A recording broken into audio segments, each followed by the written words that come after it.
All right, ladies and gentlemen, we made it to the last panel of the day and the last panel of Icon Summit 2024. Please stay on stage because you'll be in this panel.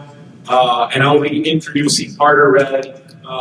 He's had a 30-year career of luxury resort and private club development across the southeastern U.S. and Caribbean. He became the president of Juniper Capital in partnership with Capital United, leading the development of Moncayo Ocean Club, a luxury private club community in Fajardo, and of course, Biggie needs no introduction, being the co-founder of Icon. So please welcome them as they close out the conference. Thank you, gentlemen.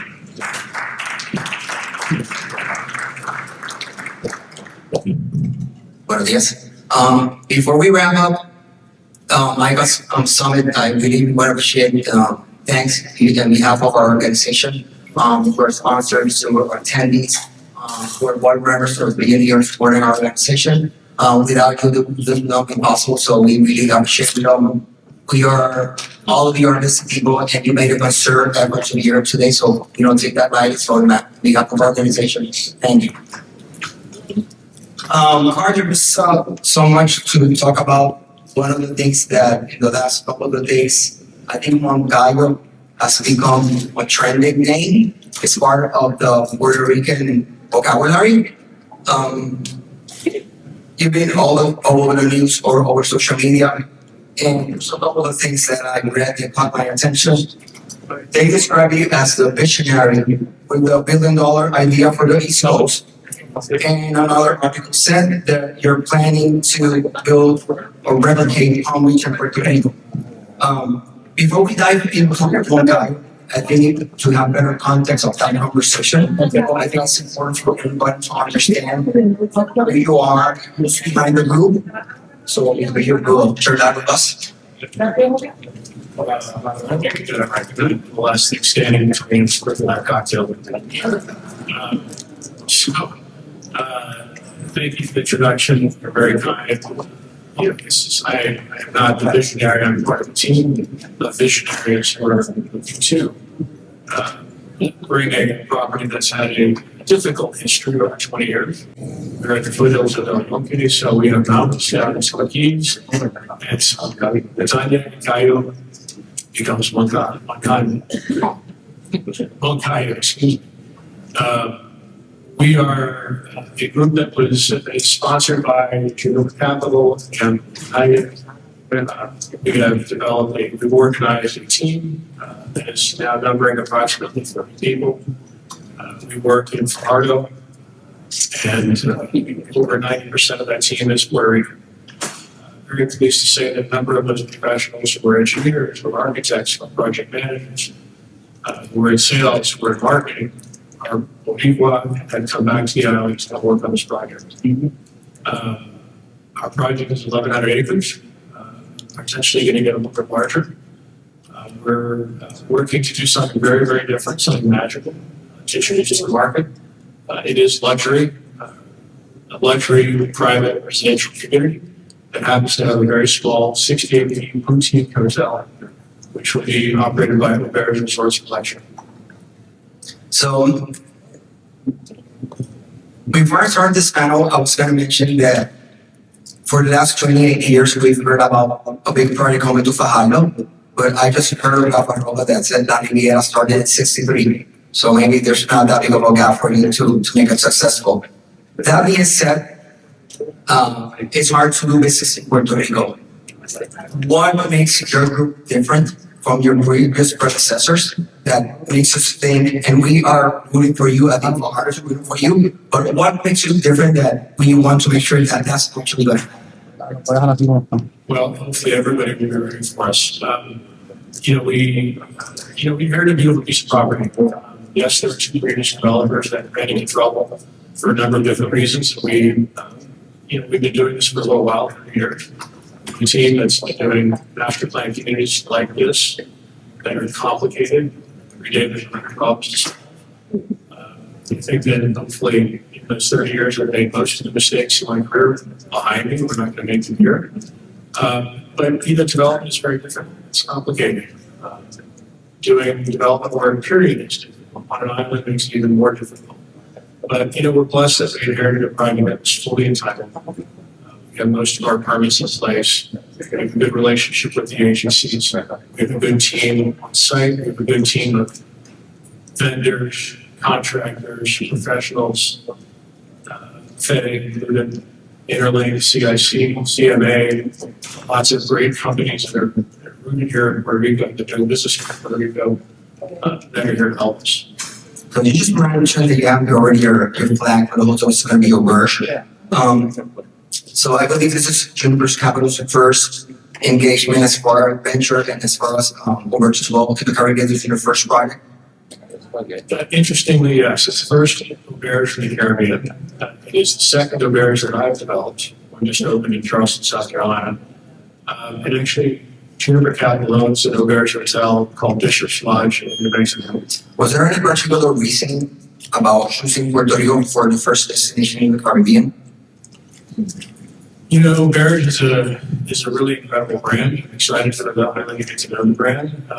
It's relatively young. It was really rooted in Napa Valley in the wine country of California. It was recapitalized by a billionaire in Houston who has aspirations to grow the brand very similarly to Four Seasons, but in a much more boutique manner. Their hotels are typically ranging 68 to no more than 80 keys, always with a branded residential component. But they are, I'd say they're not so rigid as a Four Seasons or similar type brand. They're much more centered on making sure that their hotels are rooted in their place, meaning auberge has already done incredible diligence research on Puerto Rico, culture, food, language, the music, and we're really, really excited to see how they're going to incorporate all those things into what they do for our hotel.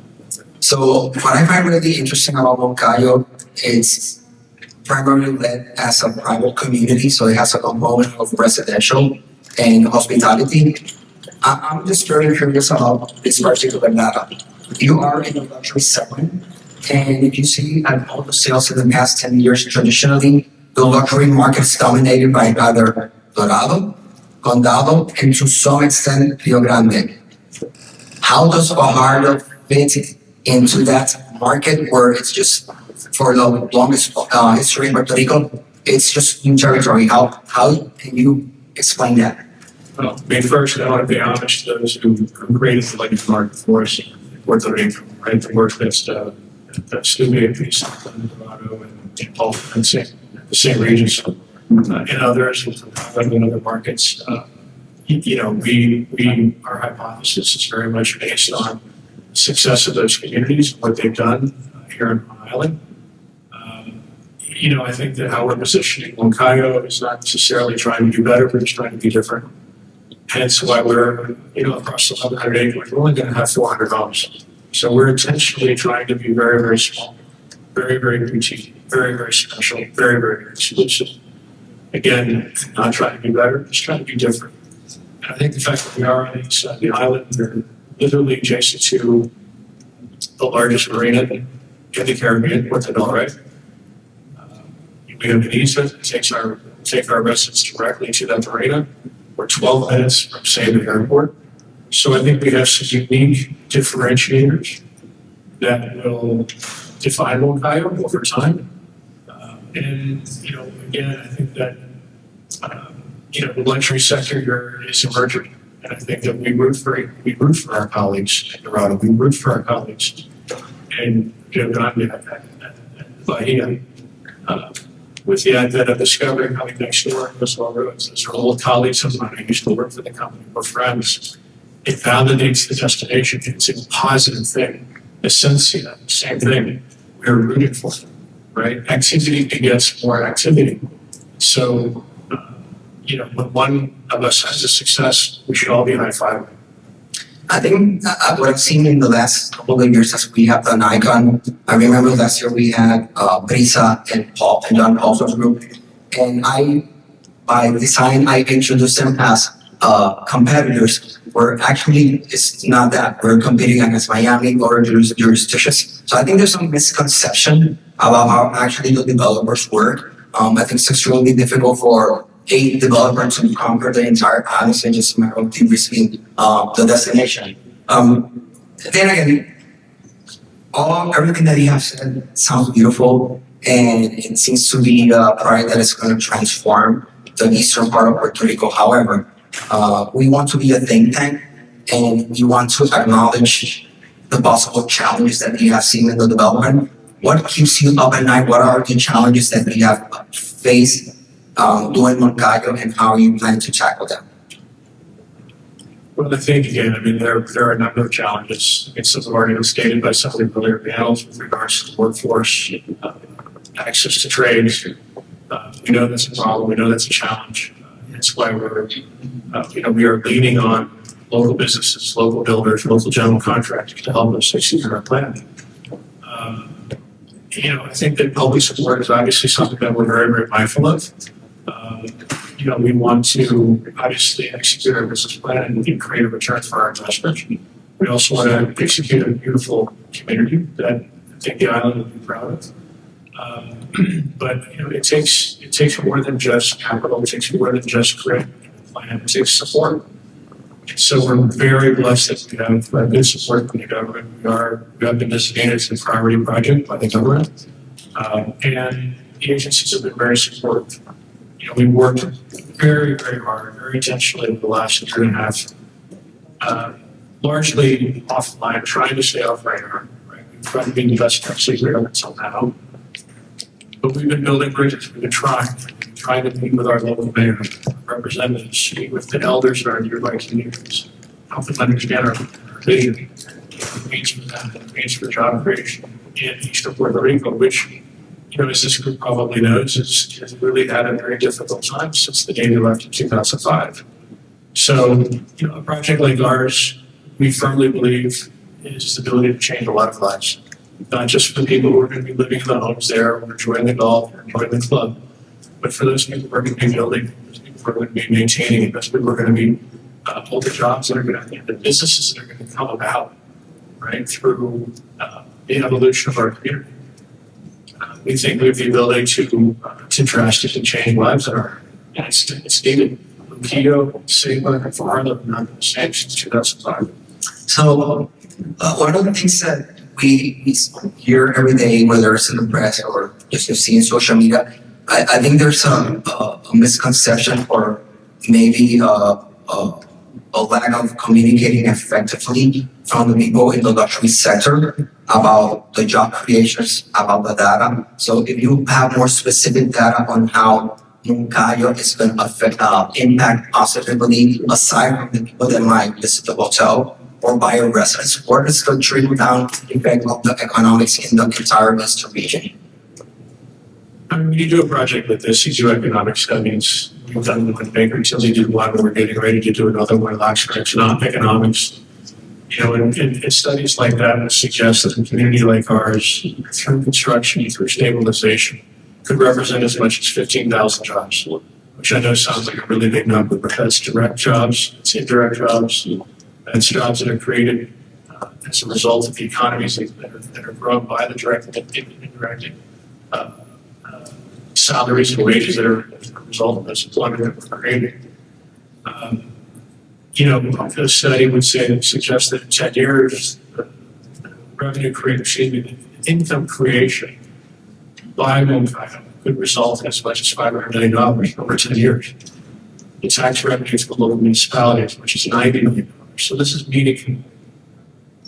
This might sound a little bit counterintuitive, but there might be a relation, and I think Agustin Rojo mentioned Moncayo yesterday, and how different segments intertwine. Is there a connection between luxury and the necessity of doing affordable housing in that area in order to sustain the development? Of course, absolutely. It's not necessarily our business plan, but it'll be the business plan for someone else. That obviously the jobs that we're going to be creating, there's going to be populations that are moving from other parts of the island to the area and they need homes. Obviously the jobs come first, the salary second, then the requirements for those subdivisions for upper management, middle management, right, low affordable housing, et cetera, all those will happen. It just takes time. And I've seen this before. This is probably my third or fourth big master plan community of this sort. And so I've had the benefit of seeing how these things do create jobs, how they do create micro economies. And it takes time. It doesn't happen overnight, but it does happen. And let me go back to the hotel. I think on the initial first projects, I believe the first one was 300 keys and then it went down to 200 something.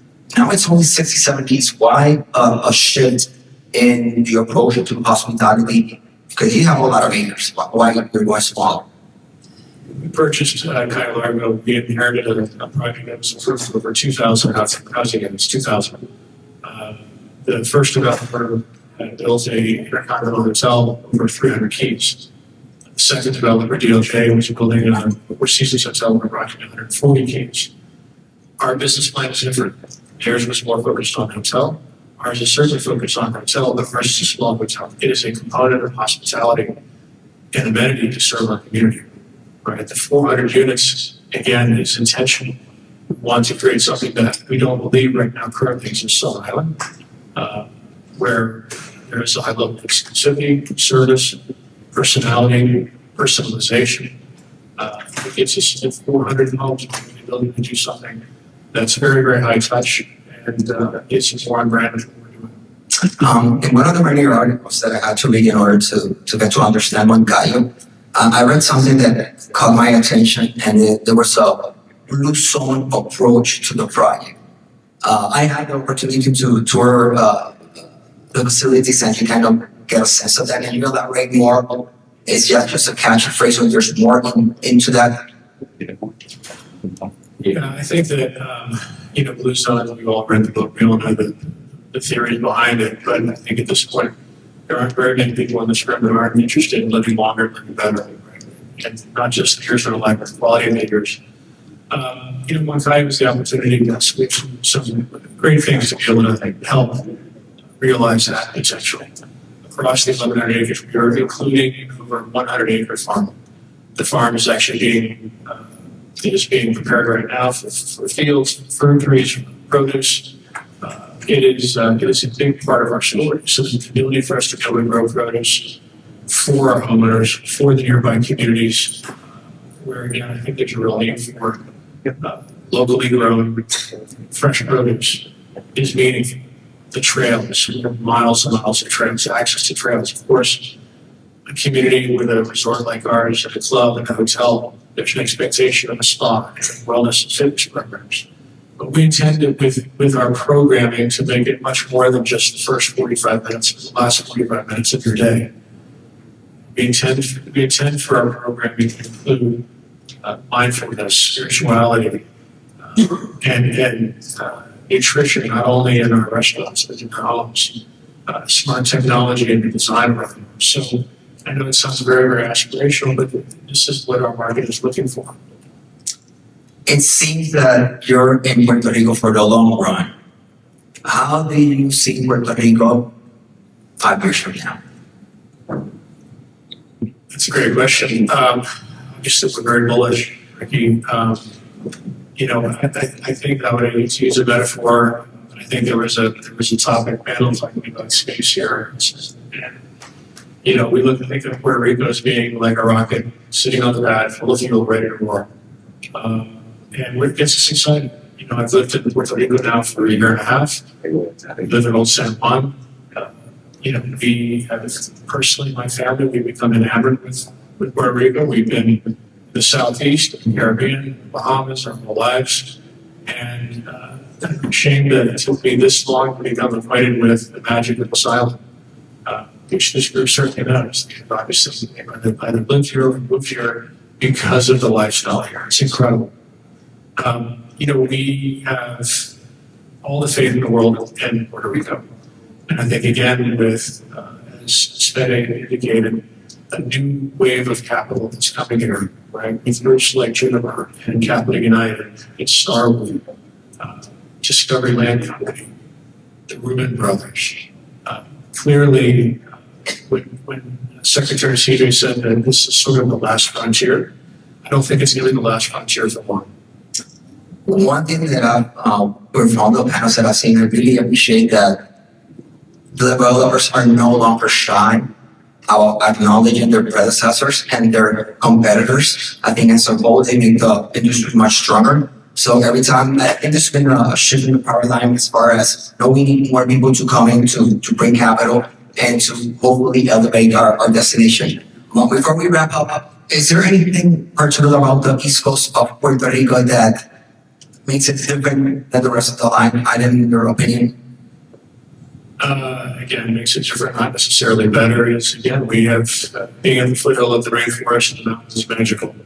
It's the misty peaks, and then going down to the Caribbean Sea and being able to get on a boat and jump from Spanish Virgin Islands is, we feel, is a force multiplier for us.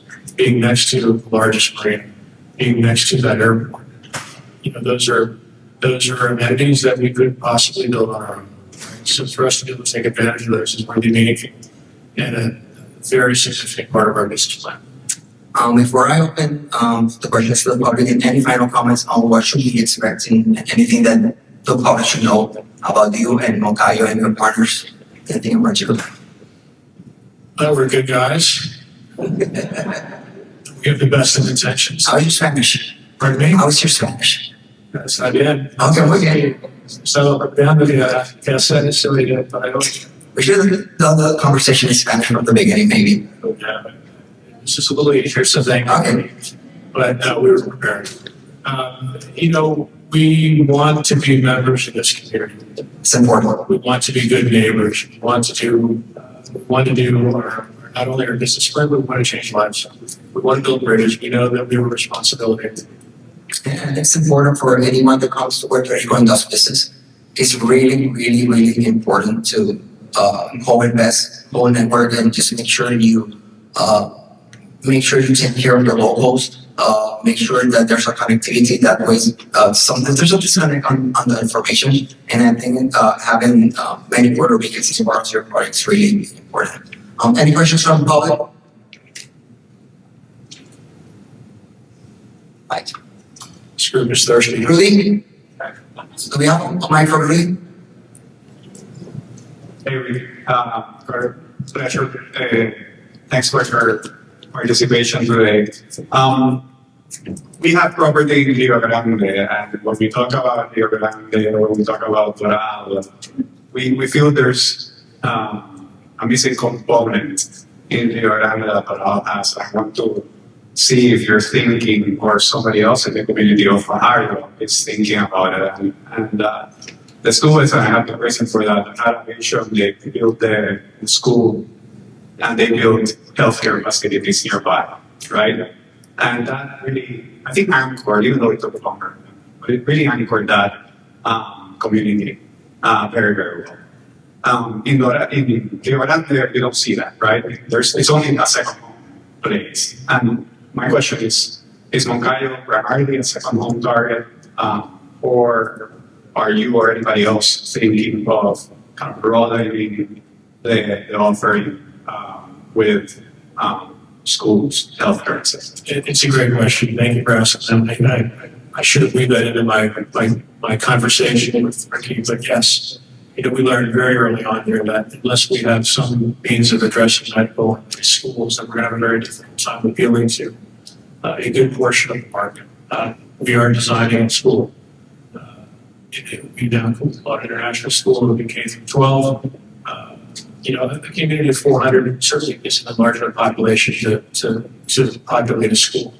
It is being designed and placed outside of our gate, so it is obviously intended to be a school that's going to serve much more than the Moncayo community. And the foundation that we're establishing intends to raise funds to provide scholarships. So it really is a school for the community, the broader Eastern Puerto Rican community. These things take time. Schools are complicated. I'm sure it's us some time. But my understanding is us now, 20 years later, is 900 students, and it's a great success story. So there are lots of lessons for us to learn through that, but we have good consultants who are helping us. and we're trying to get smarter. I've never developed a school before, admittedly. So we're finding professionals. On medical, we have a partner at Juniper who lives in Coral Gables. He's on the board of Baptist Health. He's helped us with access with that system that we probably wouldn't otherwise have had. For those who probably have been in Puerto Rico, who've never had a medical incident, Baptist is typically one of those places where you end up going. And it's an amazing health campus. Baptist is a consultant of ours. We're working with them on a strategic relationship that begins with support during construction. It helps us make sure that anybody gets hurt during construction and we have the means to take care of it. We don't have great medical facilities on the east side of the island. We hope to change that. Again, I don't think it's going to be necessarily us alone that's going to motivate a good quality hospital operator to come to the area. But between Rio Grande, Conquistador, Carlo, us, Discovery, Starwood, Palmas del Mar, there is certainly a substantial amount of population that would dictate us having a proper, well-run hospital system in eastern Puerto Rico. And I hope it's Baptist. Hope I answered your question. Any more questions? That's a good one. The golf course is starting construction. We will begin grassing the first phase of holes in January. The last phase of golf holes will be grass will be approximately December of 2025. The course will effectively be ready to play by summer of 26. How about pickleball and paddle?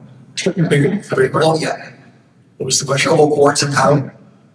Yes, we'll have several clubhouses, one dedicated for food, beverage, and golf, and one specific for athletic facilities. So there'll be pretty robust facilities for health and wellness, longevity, spa, pickleball, padel, tennis. I know you're a tennis player. I'm a tennis player.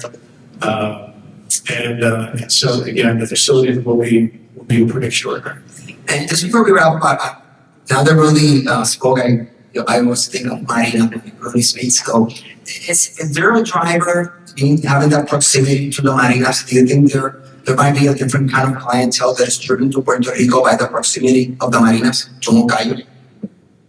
I mean, we see the helicopters fly over us all the time. I think people coming from somewhere else, San Juan or Dorado or Bahia, by helicopter can go get on their boats at Puerto del Rey.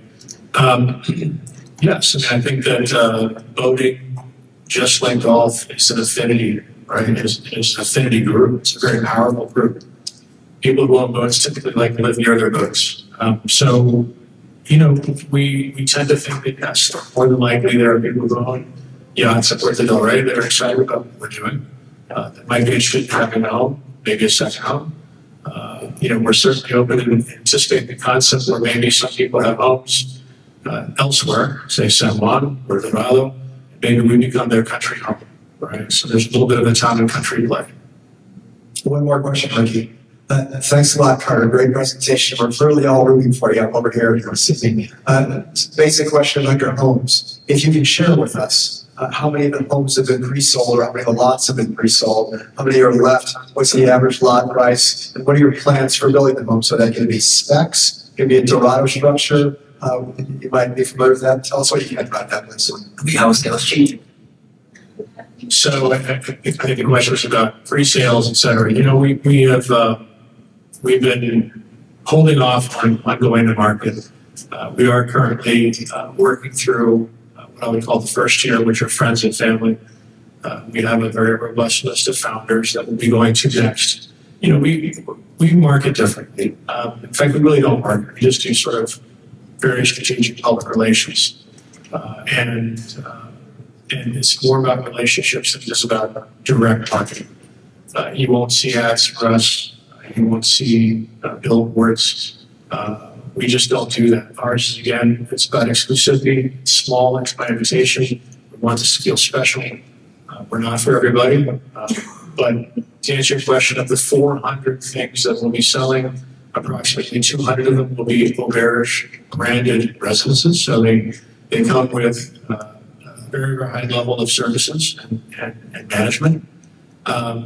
Those will be a variation of hotel villas as well as condominiums. They'll be ranging in size from 4,500 square feet up. We have estate lots that are, again, approximately 200 of those. And those will be ranging from half an acre to well over an acre. And thus far, the demand has been good. We've seen purchasers come and decide they like one lot, or like the other lot, decide to buy both and put them together. Because one of the things we're learning is that most people here are looking for larger homes because of this is no longer really just a resort destination market. Puerto Rico, large. People are looking for larger homes. So we are working with some of the most talented architects in the Southeast, many based in Miami, several based here in Puerto Rico, to design a series of plan book homes that we will be building, some on spec, some will be designed. So again, as a semi-custom product, a buyer who selects a lot will come to us and say, what are my options? And we have a series of beautiful homes that sort of qualify as semi-custom, but enables them to make changes and modifications and finish selections, and then get built.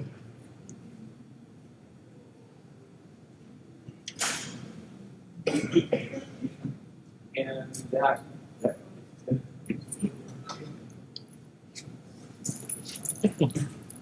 Happy hour? Happy hour. Yes, you have the right mindset. One of the things that you said that is one of my takeaways is that you want to become good neighbors and you want to incorporate yourself with the community, and that's like one of the reasons why when I got reached out to be a part of Icon, I said yes because there has to be this sort of dialogue and not just with people on stage and audience, but everyone going forward. So anyone that is looking to do investment in Puerto Rico, like the first thing that you have to come with is also being a part of this community. So thank you so much for saying that. And with that, we close out Icon Summit 2024. Big round of applause. A lot of people came together to do this, and we're going to ask them to come on stage. So